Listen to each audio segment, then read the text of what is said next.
প্রিয় পশ্চিমবঙ্গ মধ্যশিক্ষা পর্ষদে 2025-এর ছাত্রছাত্রীরা, তোমাদের জন্য আজকে একটা খুব গুরুত্বপূর্ণ বার্তা রয়েছে।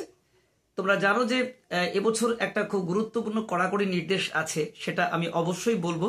তবে ভয় পেও না, তোমাদের প্রতি আগেই বলি ভয় পাওয়ার কোনো কারণ নেই। কারণ এবছর যারা এক্সামিনার থাকবেন তোমাদের প্রতি যথেষ্ট সহানুভূতিশীল থাকবেন।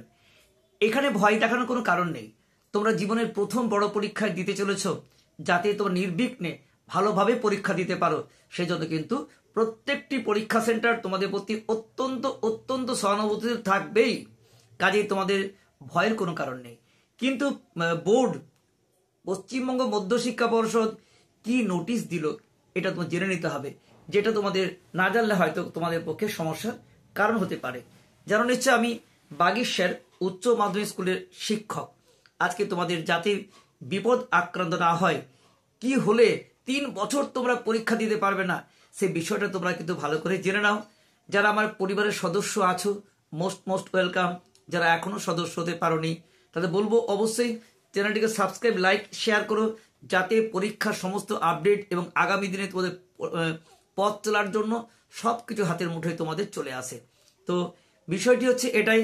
এবং তোমাদের একটা গুরুত্বপূর্ণ আপডেট, সেটা হচ্ছে অ্যাডমিট কার্ড। অ্যাডমিট কার্ড তোমরা পেয়েছো কিনা জানাবে। আমাদের তো আগামীকাল স্কুলে দেওয়া হবে, তোমরা কবে পাচ্ছ জানাবে। কোন কোন স্কুল পেয়েছো বা কোন কোন পাওনি, সেটাও আজকে আমি আলোচনা করব। তো বিষয়গতভাবে পরীক্ষা সেন্টার নিয়ে আলোচনা করব, কিভাবে তোমাদের পরীক্ষা দেবে, তার সমস্ত বিষয়ের জন্য আজকের ভিডিওটি অত্যন্ত গুরুত্বপূর্ণ হতে চলেছে। তাই আজকে তোমরা অনেক তথ্য পেয়ে যাবে, তাই ভিডিওটা একটু স্কিপ না করে পুরোটাকে জানার চেষ্টা করবে। আর যদি অভিভাবকরা আছেন তাদের ক্ষেত্রেও বলবো যে আপনারা যদি নিজেরা এই বার্তাটি শোনেন এবং ছেলে মেয়েদের সচেতন করে দেন, তাহলে কিন্তু আপনাদের ছেলে মেয়েদের কিন্তু কোনো সমস্যার কারণ থাকতে পারে না। প্রথমে বলি যে এবছর যে মাধ্যমিক পরীক্ষা 2025 WBBSE বা West Bengal board of secondary এডুকেশনের বা মধ্যশিক্ষা পর্ষদের তরফ থেকে কি গুরুত্বপূর্ণ সতর্কতা দেওয়া হয়েছে। পরীক্ষার হলে ঢোকার আগে পরীক্ষার্থীদের সঙ্গে মোবাইল ফোন আছে কিনা অবশ্যই চেক করা হবে। কিন্তু তা সত্ত্বেও কোনো পরীক্ষার্থীর কাছে যদি মোবাইল ফোন থাকে, পরীক্ষার আগের মুহূর্ত পর্যন্ত সেই মোবাইল জমা করার সুযোগ কিন্তু থাকছে। পরীক্ষা শুরুর আগে পরীক্ষার যে যারা গার্ড দেবেন, সেই তাদের গার্ড যার সেই শিক্ষকদের কাছে বা দিদিমণিদের কাছে পরীক্ষার্থীদের অবশ্যই সেটি কিন্তু জমা দিতে হবে। আর খেয়াল রাখতে, তারপরেও যদি কোনো পরীক্ষার্থী মোবাইল ফোন জমা না করে, তাহলে এবং পরীক্ষা চলাকালীন সময়ে মোবাইল ধরা না পড়ে, সেক্ষেত্রে পরীক্ষার্থীদের যে পরীক্ষা সেটি বাতিল হয়ে যাবে। পাশাপাশি তাদের আর মোবাইল ফোনটা ফেরত দেওয়াই হবে না, পুরোপুরিভাবে তোমাদের সেই মোবাইল ফোন নিয়ে নেওয়া হবে। তাই তোমরা পরীক্ষার হলে কেউ কিন্তু মোবাইল ফোন নিয়ে যাবে না।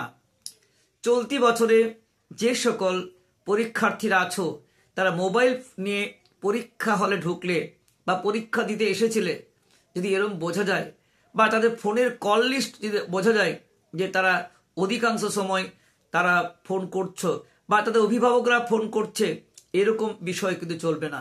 কাজে অভিভাবকদেরও সচেতন থাকা দরকার, যেন তারা তাদের ছেলেমেয়েদের জীবনকে অন্ধকারে ভরিয়ে না দেয়, তারা ফোনটি যেন তার ছেলেমেয়েদের হাতে না দেয়। কারণ তারা যদি এটুকু খবর নেয় যে ছেলেমেয়েদের কোথায় কি আছে, সেটাও চলবে না। পরীক্ষার্থীরা জীবনে এই প্রথম বড় পরীক্ষায় বসতে চলেছে, তাই অভিভাবকদেরও কর্তব্য যে তাদের ছেলেমেয়েদের কাছে ফোন দিয়ে তাদের ফোন করে তার জীবন নষ্ট না করা। এইটি কিন্তু গুরুত্বপূর্ণ বার্তা। কারণ ফোন নিয়ে যদি তুমি ধরা পড়ো, তাহলে কিন্তু তোমার 3 বছর তুমি পরীক্ষা দিতে পারবে না, প্লাস ফোনটা তো পাবেই না। আর তাছাড়াও তুমি ধরা পড়ে যাবেই। কারণ যে ফোন থেকে তুমি ছবি তুলবে, প্রত্যেকটি প্রশ্নে তোমরা জানো গত বছর থেকে শুরু হয়েছে QR কোড থাকছে। প্রত্যেক প্রশ্নের QR কোড আলাদা। যে ফোন তুলবে তার নাম, ঠিকানা, সমস্ত কিছু কিন্তু ওই মোবাইল ফোনে কিন্তু থেকে ধরা পড়ে যাবে। তাই কোনোভাবেই তোমরা যদি এরকম করো, যেটা এর আগেও ঘটেছে, মোবাইল ফোন তুলে হোয়াটসঅ্যাপের মাধ্যমে কারো উত্তর চাইতে গিয়ে যে এই কাজটা করবে তার কি 3 বছর সে কিন্তু পরীক্ষায় বসতে পারবে না।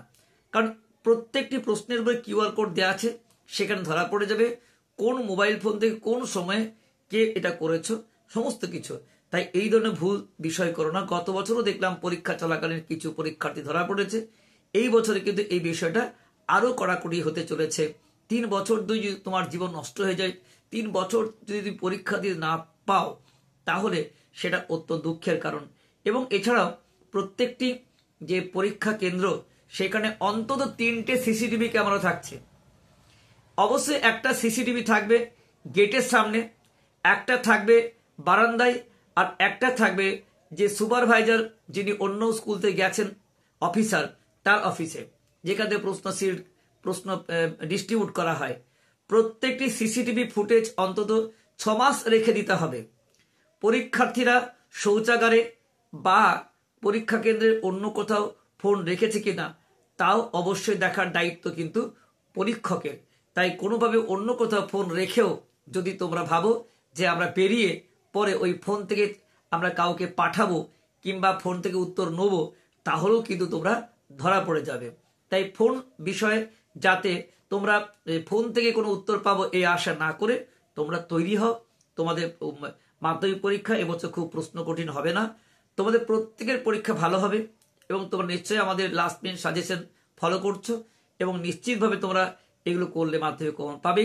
আর এই বছর যাতে এইটা না হয় তার জন্য কিন্তু গত বছর দেখেছো যে এইরকম কিউআর কোড থেকে মালদার ছেলে ধরা পড়েছিল, সেটা তোমরা ইতিমধ্যে জেনে গেছিলে যে প্রশ্নপত্রে কিউআর কোড আগের বছরই তোমাদের এমন হয়েছিল যে একটা স্পেশাল সিরিয়াল নাম্বার থাকে, কোন ফলে কোন ঘরে কোন পরীক্ষা হলে প্রশ্নপত্র যাচ্ছে তা সহজে কিন্তু ঠিক করা যাবে। এবং কোনো রকম অনৈতিক ঘটনা ঘটলেই যিনি পরিদর্শক আছেন বা পরীক্ষার্থী উভয়কে সহজে চিহ্নিত করা যাবে। কাজে এই প্রশ্ন ফাঁসের বিষয়ে বেশ কিছু অসাধু ব্যক্তির কারণে তাদের কেউ ক্ষতি হয়, ছেলে মেয়েদের ভবিষ্যৎ নষ্ট হয়ে যায়। কাজে তোমরা কিন্তু এই অসাধু চক্রে পড়বে না, ভবিষ্যৎটা তোমাদের। কারণ কোনো ছাত্রছাত্রী যাতে প্রত্যেক গার্জেন এবং স্টুডেন্ট সচেতন থাকবে। কেউ কোনোভাবে যদি তোমাকে এই উস্কানি দেয় যে মোবাইলের মাধ্যমে উত্তর বলে দেবো, এখানে তোমরা কিন্তু পা দেবে না, কারণ যে কোনো প্রকারের ভবিষ্যৎ নষ্ট হবে তোমার। কাজে প্রশ্ন ফাঁসের যেভাবে বিগত বছরগুলিতে কড়া পদক্ষেপ নেওয়া হয়েছিল, এবারও কিন্তু সেটা থাকছে। পাশাপাশি পর্ষদের তরফ থেকে অভিভাবকদের কড়াভাবে বলা হয়েছে যে যাতে পরীক্ষা চলাকালীন ইনস্ট্রুমেন্ট বা ইলেকট্রনিক্স গেজেট দিতে নিষেধাজ্ঞা, অর্থাৎ কোনো রকমের যে ইলেকট্রনিক্স গেজেট বা কোনো ধরনের ইনস্ট্রুমেন্ট, যে স্মার্ট ওয়াচ ইত্যাদি বা তোমাদের যে ক্যালকুলেটর, এগুলো কিন্তু দেয়া চলবে না। কোনো পরীক্ষার্থী যদি ইলেকট্রনিক্স গেজেট কিংবা ইনস্ট্রুমেন্ট নিয়ে ধরা পড়ে, তাহলেও তার পরীক্ষা বাতিল হয়ে যাবে। কারণ বিগত বছরগুলিতে এই ঘটনা ঘটেছে, মালদায় এই ঘটনা তোমরা জানো। কাজেই এই ধরনের বিষয়ে যাতে এবছর আর উঠে না আসে, তার জন্য আমরা তোমাদেরকে অনুরোধ করছি যে তোমার জীবনের প্রথম বড় পরীক্ষায় এই রকম কোনো ধরনের অসাধু বা অনৈতিক কাজ করে ধরা না পড়ো। তার জন্য তোমরা অত্যন্ত সচেতন থাকো, কারণ মোবাইল ফোন থেকে যত রকমের দুর্ঘটনা ঘটে গেছে। এই বছর 2025 প্রত্যেকের পরীক্ষা ভালো হবে এবং তোমরা আমাদের সঙ্গে থেকো। আমরা তোমাদের যে লাস্ট মিনিট সাজেশন সেটা অবশ্যই দেব এবং আমাদের আগের ভিডিওগুলো দেখো, এগুলো দেখলে আমাদের উত্তরসহ অনেক আলোচনা আছে। মধ্যশিক্ষা পর্ষদের নিজস্ব মডিউল প্রশ্ন আছে 3টে বা 4টে করে, সেই প্রশ্নগুলো উত্তরসহ আমরা আলোচনা করছি, সেইগুলো দেখো তোমরা। এবং তোমরা বাড়িতে মোবাইল ফোন খুলে পটপট দেখে না অবজেক্টিভ প্রশ্নগুলোকে। অবজেক্টিভ বা ছোট প্রশ্নের অ্যান্সার দেওয়া হচ্ছে, বড় প্রশ্ন উত্তর তোমরা করেছো ইতিমধ্যে। তোমাদের প্রত্যেকের পরীক্ষা ভালো হোক। আর আমাদের যে টেলিগ্রাম চ্যানেল আছে t.me/Baghesh Education, ডেসক্রিপশন বক্সে দেওয়া আছে, বা আমাদের সেখানে গেলে তোমরা কিন্তু সদস্য হলে তোমরা কিন্তু সম্পূর্ণ বিনামূল্যে নোট সাজেশন গাইড শেষ মুহূর্তে অবশ্যই পাবে। এটা আমি চাই আমার পশ্চিমবঙ্গের প্রত্যেকটি ছাত্রছাত্রী বিনামূল্যে তোমাদের এটা হোক। এছাড়া আমাদের একটা অনলাইন কোর্স তো বরাবরই চলে, হোয়াটসঅ্যাপ 9434160271। এখানেও তোমরা বাড়িতে বসে নোট সাজেশন গাইড পেয়েছো বা পাচ্ছ বা পাবে। আগামী দিনেও তোমাদের প্রত্যেকের সফলতা কামনা করে আমি এটুকুই বলবো যে মোবাইল ফোন সংক্রান্ত দুর্নীতি তোমরা জড়িও না, যাতে তোমাদের সুন্দর জীবন নষ্ট না হয়ে যায়। বেস্ট অফ লাক, প্রত্যেকের পরীক্ষা ভালো হোক। আবার দেখা হচ্ছে পরবর্তী ভিডিওতে অন্য কোনো বিষয় নিয়ে। এই পর্যন্ত সকলে ভালো থেকো।